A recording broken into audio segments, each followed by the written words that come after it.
Hi there, it's Rick Hansen on Amazing Greats, and our guest today is a friend and a gifted songwriter and recording artist, Jesse Butterworth. We're going to hear about his career, his life, and how his life has clearly been touched by the hand of God. Take a listen as we walk through the triumphs and the challenges of Jesse Butterworth on Amazing Greats.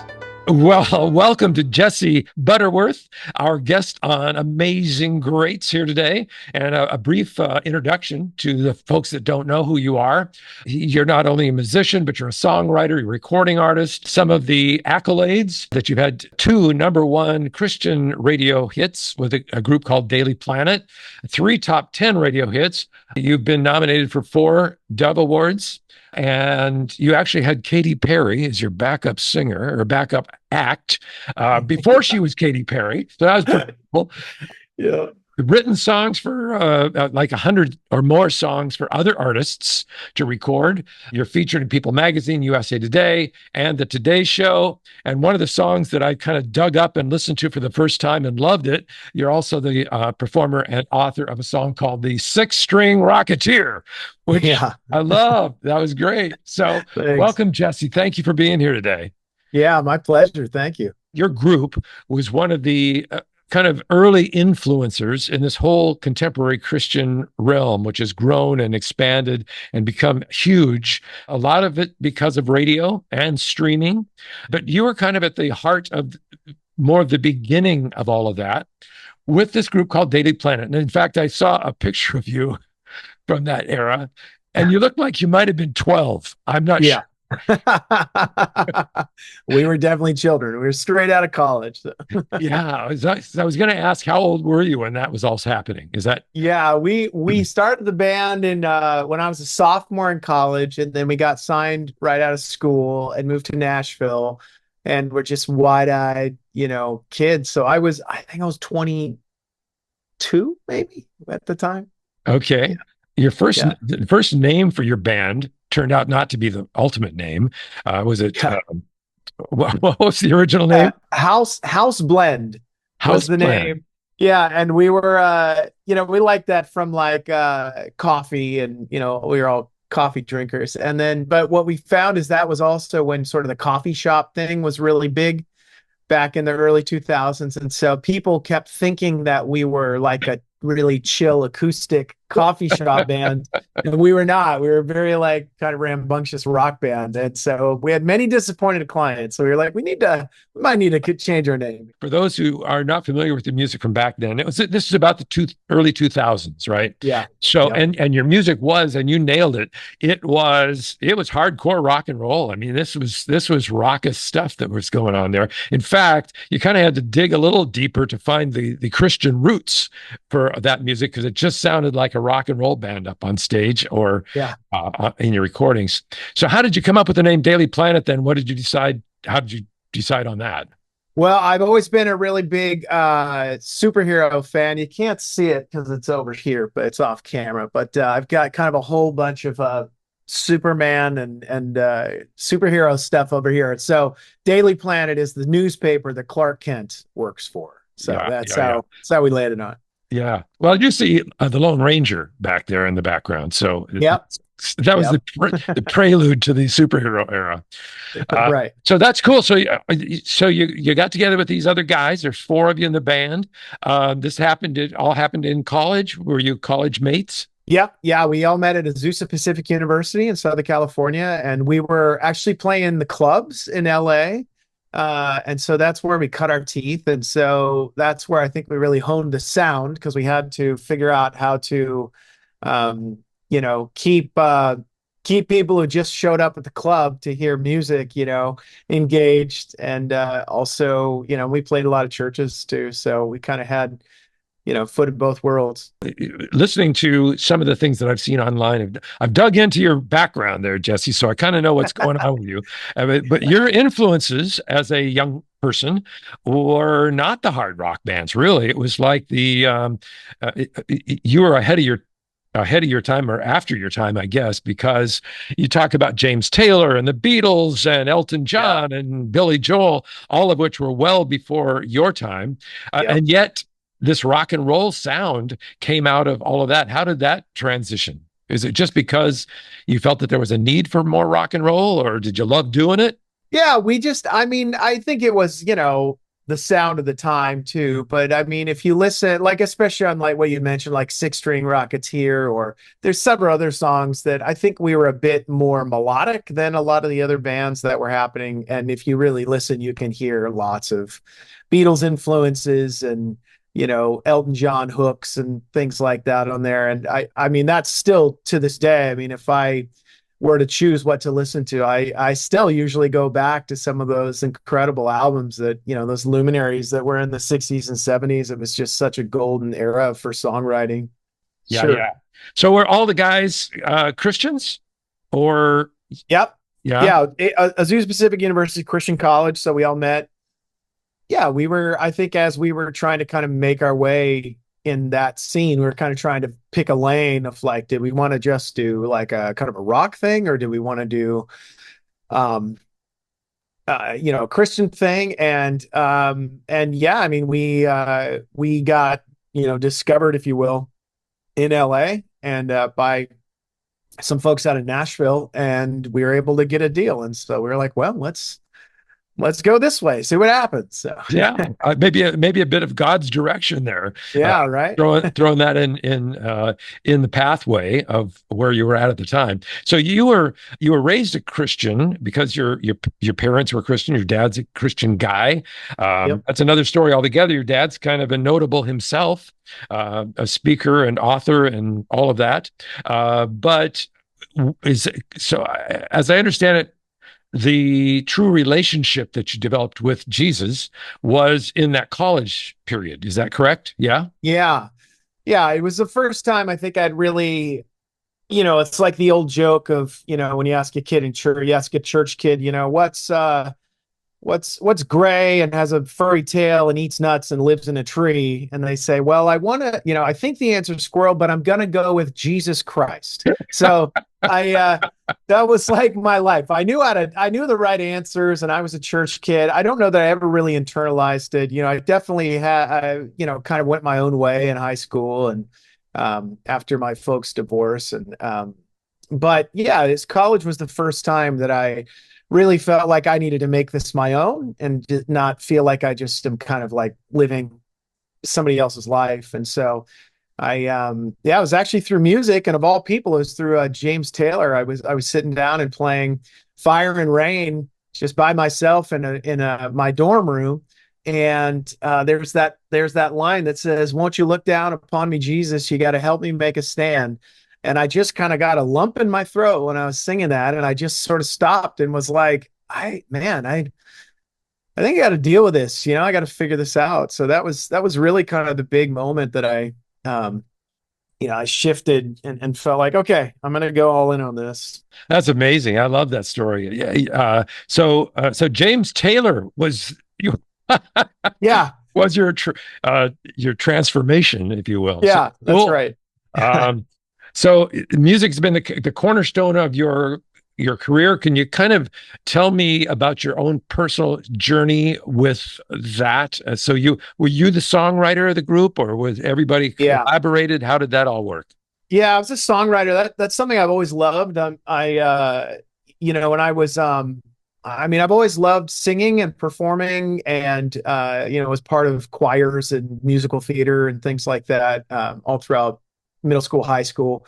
But it was, as I mentioned before, it was when my parents divorced when I was a sophomore, and I didn't have my driver's license yet, and I would just kind of like try to figure out, how do I cope? How do I deal? And so I actually picked up a guitar and taught myself how to play guitar by listening to Beatles records and Abbey Road and, James Taylor. And, I just sit there and kind of pluck and figure it out. And, this was way, way before the internet. So, I just kind of try to find whatever music I could find and figure out what shapes I could play, et cetera. Wow.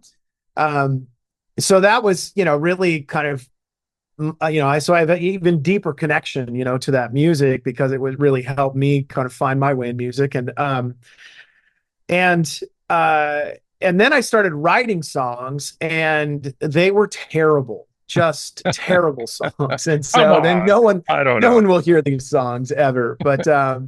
But you know, you got to start somewhere. And so I started writing songs, and I just found that like it was fun. You know, it was a great way of sort of self-expression and kind of processing through things. And so I started doing more of that. And then and then in college, you know, I met those guys and I said, well, let's start a band. And I knew nothing about, you know, a band and kind of I mean, I just knew, you know, bass, drums, you know, guitar and a singer basically. And so that's what we got. And so I was writing these songs, and again, they were like, you know, some of them actually okay and some are just terrible. But you know, we got better and we honed our craft. And you know, it's like if you ever hear a stand-up comedian talk about it, I mean, the best way you figure out how if a song works, you got to put it up in live in front of people, and you can just tell if something is going to resonate or if it resonates or not, and then either make changes or you move on and find something else that, you know, write something else or whatever. So we're doing a lot of that. And you know, we had a lot of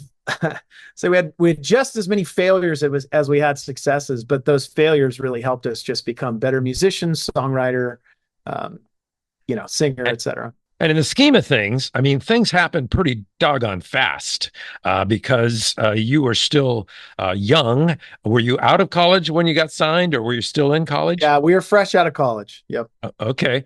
So that was fairly amazing. And your first album was called Hero, correct? Hero. Yeah, that's right.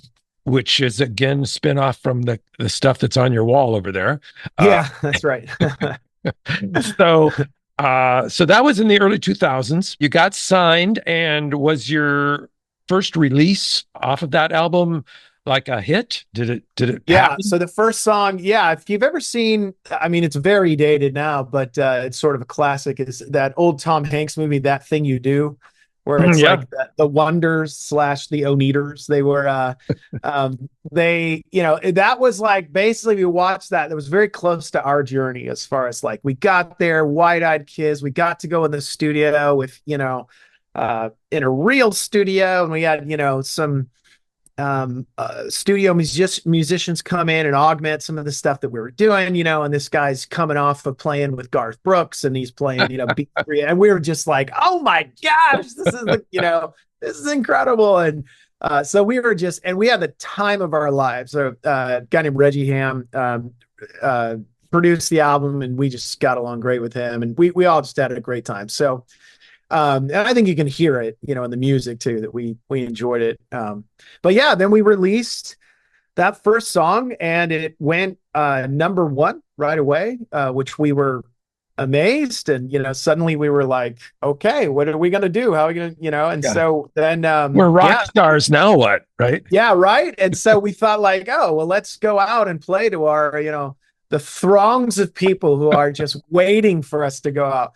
And turns out they weren't. So we were you have to work. You have to work to get out there and get the name out and make people connect the dots between, you know, the song and the artist and where you're playing and when you're playing, all that kind of stuff. So same as before, you know, it's some successes, some failures, you know, living out on the road, you know, a lot, you know, basically for 3-4 straight years, living in either a bus or a van, basically. A to B and then repeat. I think, as you mentioned, there were like 3 kind of hit songs off the Hero album, correct? What were the name of those songs? Oh man, now you're gonna... Wait a minute, I have it. Yeah, Flying Blind, Everything Revolves, I think was the other one, and then I think I Live was the other one. Didn't mean to throw you off there. That's very cool that you met these guys. I mean, this thing happened quickly in the scheme of things. At the time, you're probably thinking this is taking forever, but it was like what you kind of call an overnight success. Yeah, that's really. Yeah. And then you got the nominations for the Dove Awards. Yep. You didn't win a Dove Award, but you got nominated for 4. Did not. Yep. A 4-time Dove Award loser is what I like. Yeah, and you don't get anything to hang on the wall for that. Not really. So that's and not only that, but you performed at the Dove Awards. The 34th annual Dove Awards? You guys performed. Something like that, yeah. in crazy outfits that Yeah. was like that. I'm sure the audience was, what's going on here?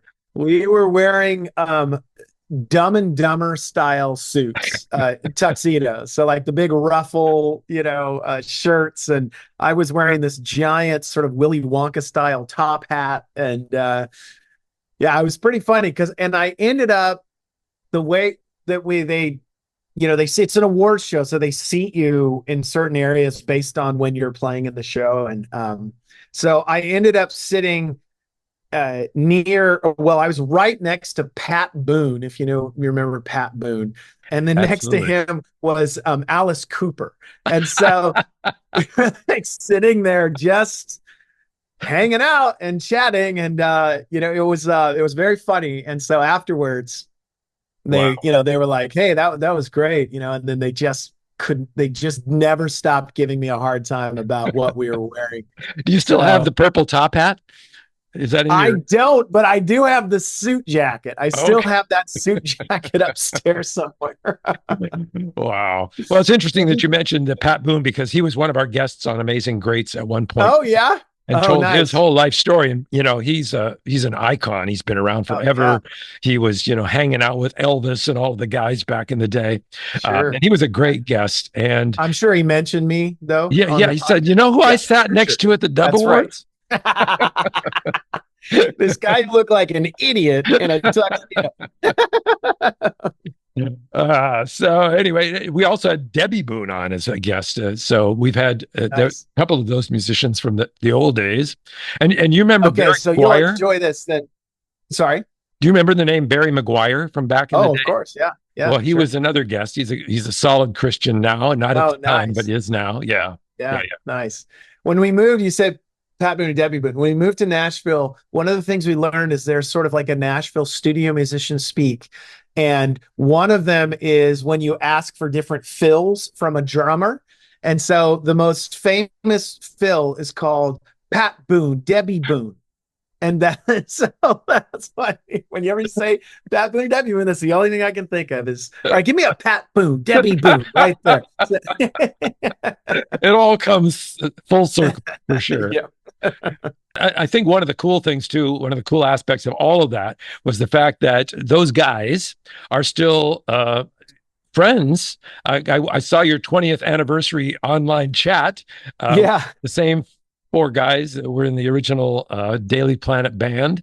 Yep. Looks like you're still as jovial and fun as you probably ever were 20 years later. So that was very cool to see Yeah. as well. Yeah. Yeah. It's great. I mean, Are any of especially those two of the guys? guys I keep in touch with a lot. Yeah. Are they any of those guys doing music for a living? No. Yeah. No. We've Yeah, yeah. all, I mean, I'm still doing it, but yeah, the other guys have moved on as far as I know. Yeah. All right. Um, okay, so you started out, and you've already mentioned one of your challenges, and that was early on. That was the challenge of your parents splitting up, and Yep. and you're having to deal with that at a young, tender teen age, and that must have been difficult. Uh, but there were some other challenges as well, and one happened to be a performance challenge.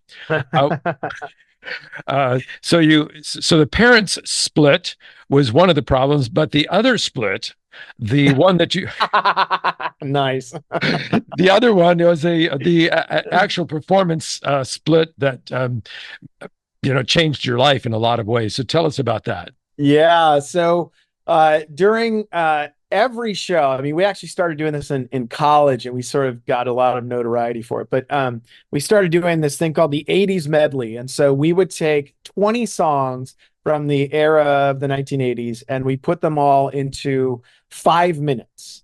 And so we would just Wow. kind of go one to the next to the next. It was just this like, super fun, like, and everybody knows the songs and sing along. And so we did this every night, and then I'd always end with sort of this David Lee Roth style splits off of the drum riser.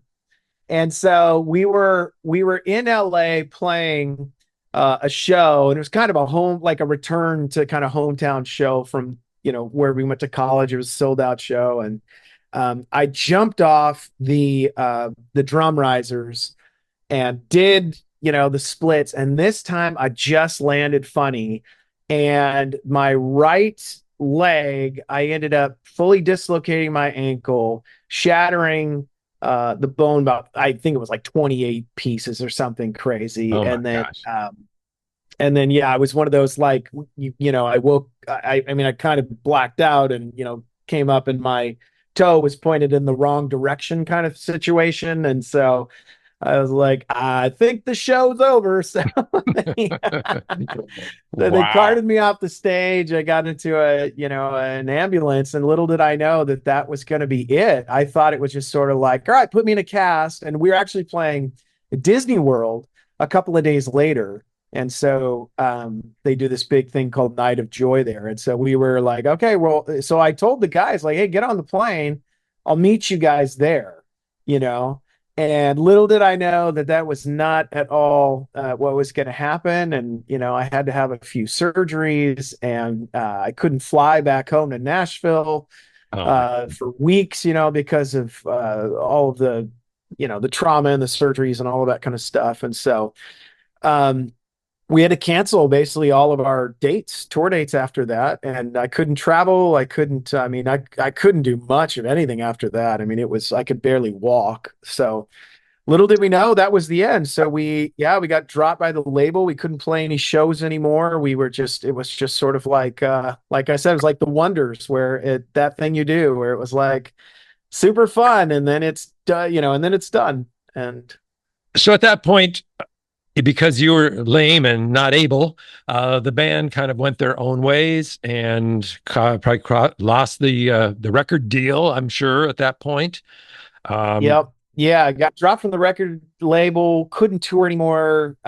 Ended up, yeah, I mean, we just ended up in this like place where literally in the, kind of a split second, everything changed. And Split second, I like it. yeah, and we did a split split second.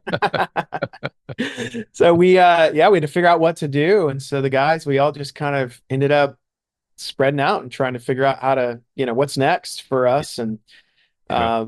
yeah, so I ended up moving to the Northwest. That's where my wife is from.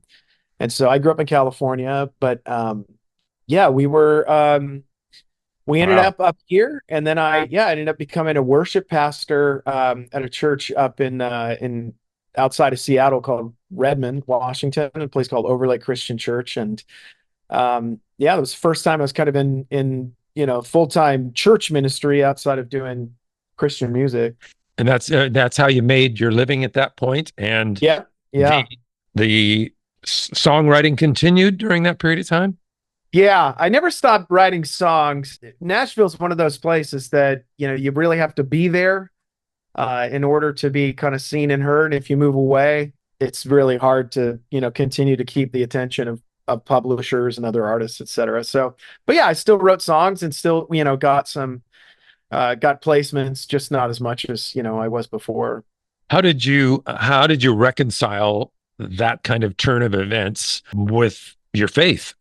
Did you blame God for what was going on, or how did you personally deal with that spiritually? Honestly, I think that the way that I tried to deal with it by not dealing with it, and was just sort of like, it's okay.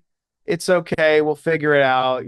This is, probably better. And not as much as I blame God. I think I went into sort of a shame spiral, for like, what did I do?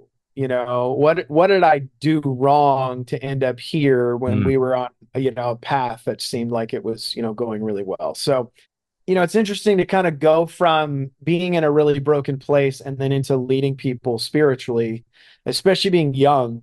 And there's very much like I mean, authenticity is a huge value of mine. And so I always try to be authentic, but you can kind of only be so authentic when you're leading.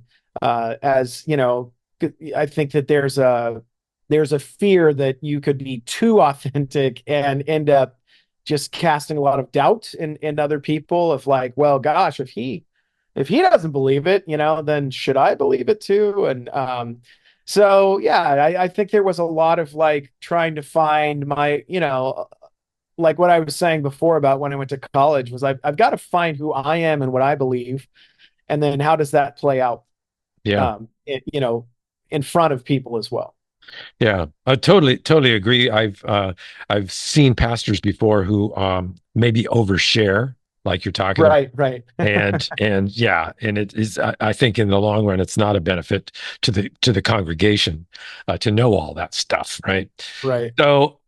So your career, your life at that point was a worship leader at the church, Yep. and in the back of your mind, were you still saying, I really liked writing, I liked recording, and was that kind of a lingering thought in your mind that something somewhere along the line I'm going to do something with my gift? Yeah, so I actually was still writing and recording at that time, and we Okay. released a lot of albums, yeah, when I was there. So we did a lot of worship music albums that I was still writing, and Oh, yeah, so it never really stopped.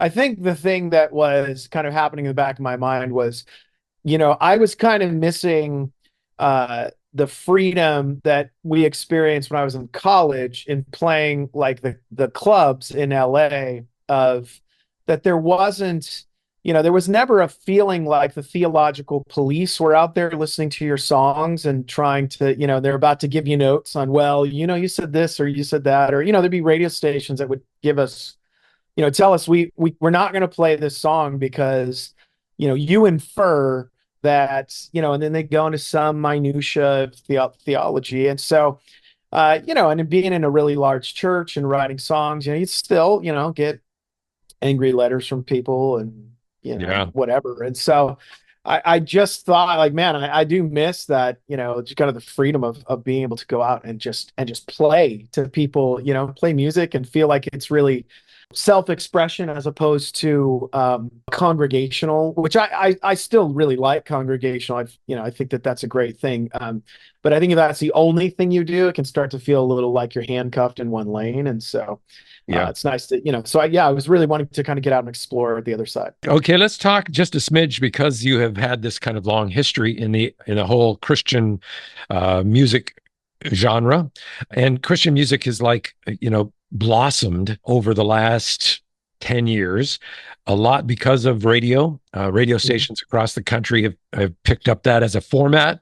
The format has become strong, and ratings are good, and advertising is good, and fundraising is good, and all of those kinds of things, as well as streaming. Just making product available to anyone, anywhere. So I guess the question I have for you is, what are your thoughts on the evolution of contemporary Christian music? It's certainly a whole different thing going on right now than you were doing back in the early 2000s.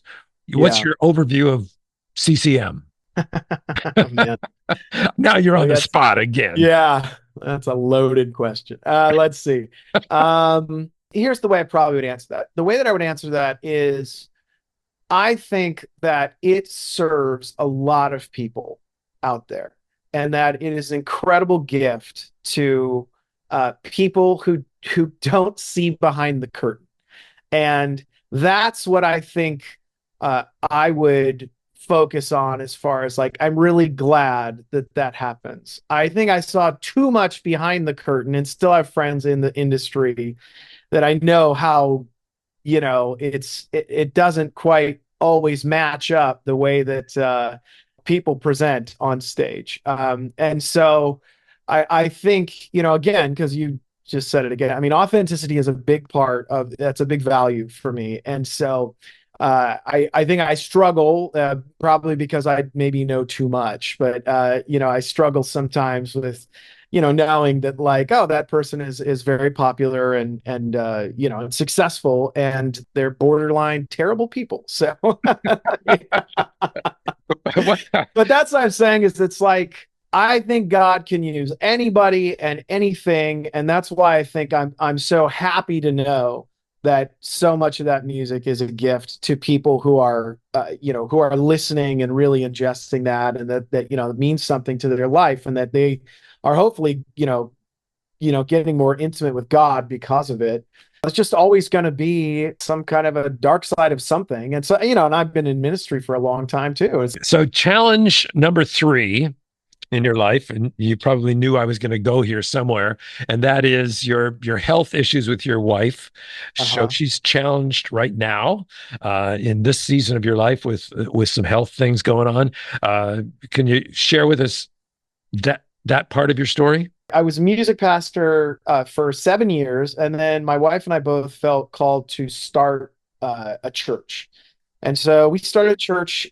We planted a church in downtown Bellevue, just east of Seattle, and we genuinely started from nothing. And we kind of had a group of about 12 people, and the starting of that church was extremely, gosh, it was very tough, huge lift, and we also adopted our daughter from Ethiopia, and it ended up being, it wasn't supposed to be, but because of the way the timing all ended up working out, we ended up adopting our daughter at the same time that we were launching this church. And Oh, so it was just a lot of stuff that was all happening at once. So yeah, we are very in it with this church. I was the lead pastor, and my wife was, I mean, if anybody knows in ministry, it's like, especially early on, your spouse ends up kind of just being everything, and so she was incredible. And but yeah, then we started noticing that she was starting to kind of feel a lot of chronic pain, and she was kind of having uh, unexpected weight gain and swelling, and we couldn't figure out what it was. And she went to several doctors and specialists here, and it was actually ended up being an old neighbor that she ran into at the grocery store. And the old neighbor, her name is Kim, she started talking about her journey. And my wife was like, "Oh my gosh, you're explaining everything of what I'm experiencing right now."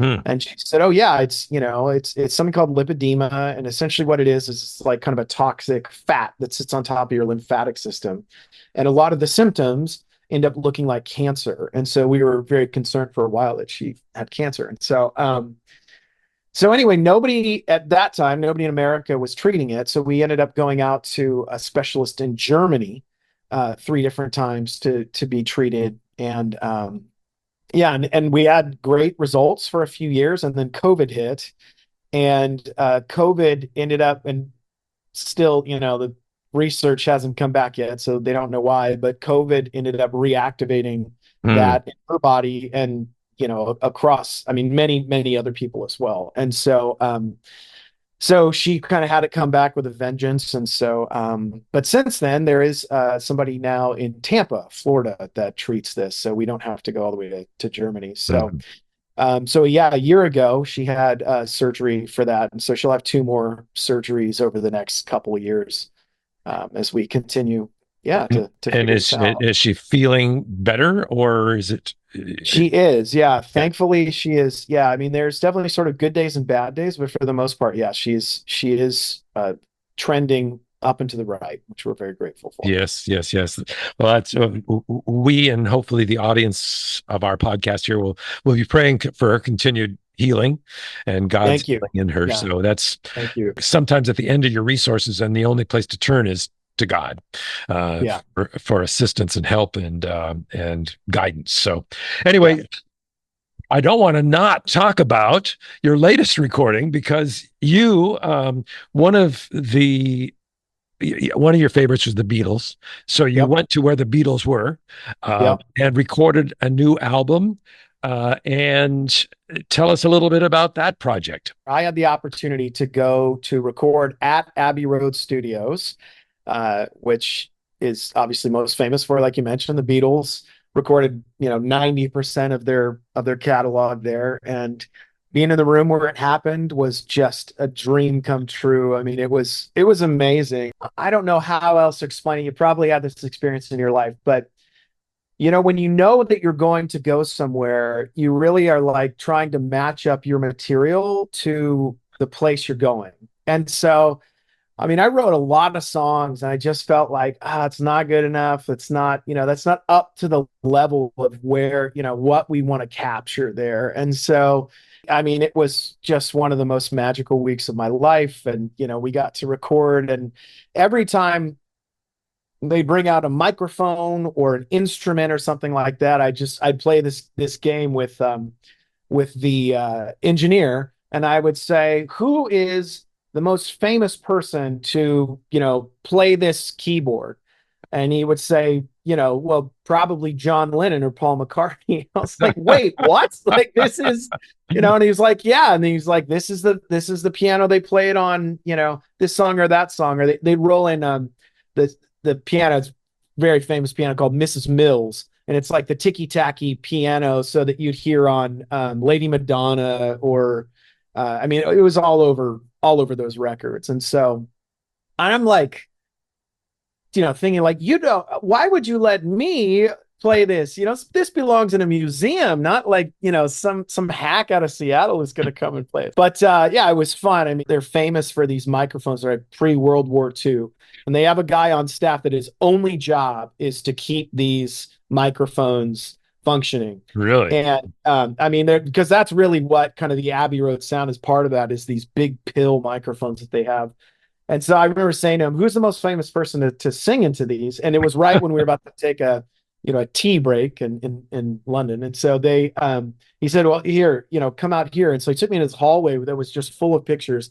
And every picture was a person singing into that microphone. And it was Ella Fitzgerald, Nat King Cole, Elton John, the Beatles, Amy Winehouse, Adele. I mean, it was just like this wall of fame. Stevie Wonder. I mean, it was like incredible. And again, I'm thinking like, and somehow me, so it was a kid in a candy shop. And we hired in some string players from the London Philharmonic, and they just killed it. I mean, just such professional musicians. And so it was, again, it was a dream. So the other funny part of the story, though, is when we went, they were starting to talk about, we were there, I think, for about 10 days, almost 2 weeks. And when we left, COVID was like, hey, this is becoming a thing. And then we went over there, and then by the last couple of days, it was like, y'all better get home.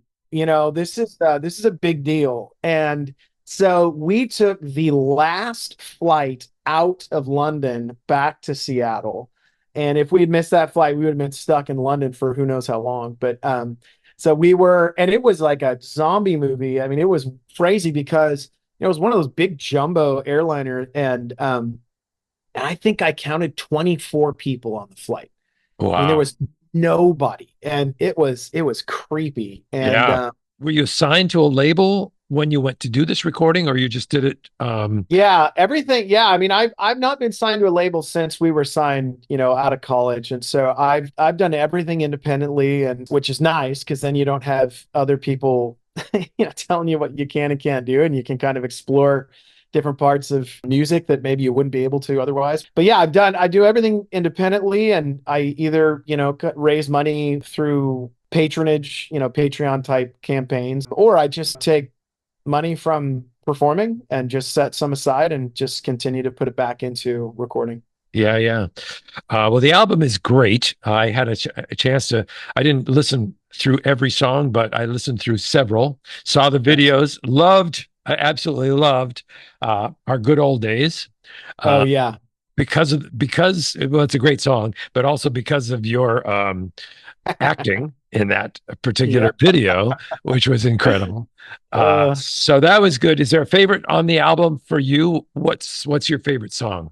I think my favorite song is called After It Rains, and it was a song that I wrote for my kids. And the short version is that, living in the Northwest, it rains a lot. And so there's a smell right after it first rains. It actually has a name. It's called petrichor.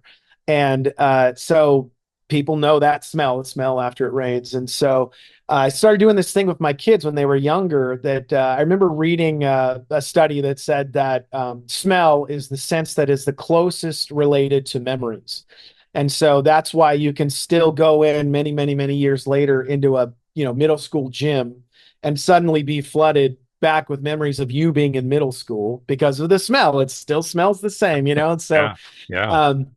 So I started doing this thing with my kids that we'd go outside, and if I would smell that petrichor scent, I would stop them and I would say, "Hey, just take a second, smell that. What does that smell like? And they would say, oh, it smells like it rained. And I said, yeah, exactly. And I said, every time you smell that, I want you to remember my dad loves me so much. Oh man.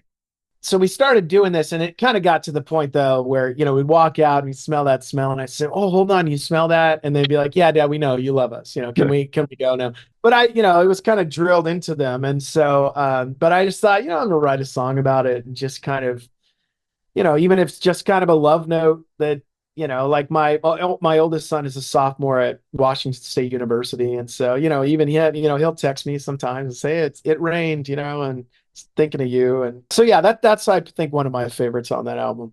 All right. So what's the next step with that album? Because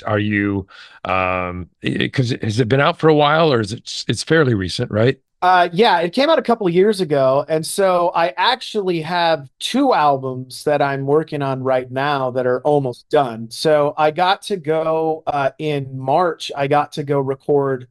Well, actually, I'll back up. Before that, maybe I want to say the April before or something. I can't remember when it was, but I actually got to go back to Abbey Road and record another album. That's basically in the can, and so we're just kind of in mixing and tweaking mode right now.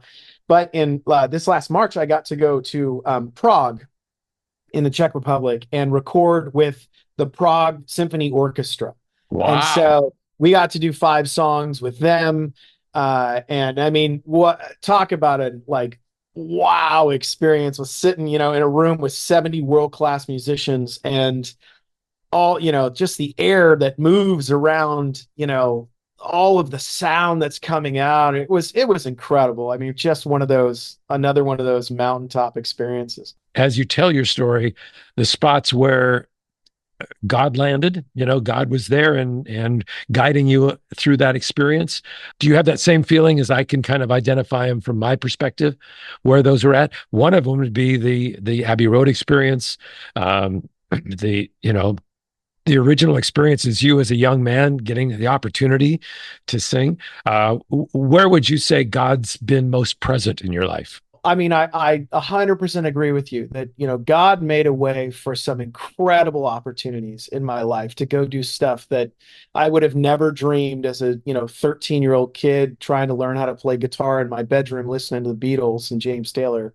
Never would have dreamed, that I would be in the same room that, they were making that stuff happen. And so, incredible things. But to be honest with you, I feel like the most incredible experiences that I have regularly with God are just in regular old mundane things, where I just get to pause and just be grateful, for what he's provided, and that I've got this incredible family, and that, I get to continue to do stuff that I love, and I get to be around people who are wonderful, and be grateful for the really tough times, that we persevered, and be grateful that we learned some of our best lessons through those times. What a great way to end our conversation today. It's a very inspiring kind of thing. And thank you so much for what you do. And thank you, in all transparency, you're the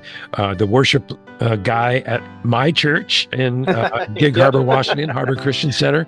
And that's a gift every single week. So I appreciate that. And thank you so much. We'll be praying for your wife's continued healing and health. And and for your projects along the way, your musical projects, that they might find some real followers, and your continued success, my friend. Thank you so much. Thank you. Thank you. Thanks for having me. Jesse Butterworth, not an heir to the giant syrup family fortune, but he is a truly gifted artist with an amazing story. We thank you for listening to Amazing Greats today. Please help us grow our Amazing Greats family by sharing and clicking a like on this episode with your friends and family. Have a great day, and God bless.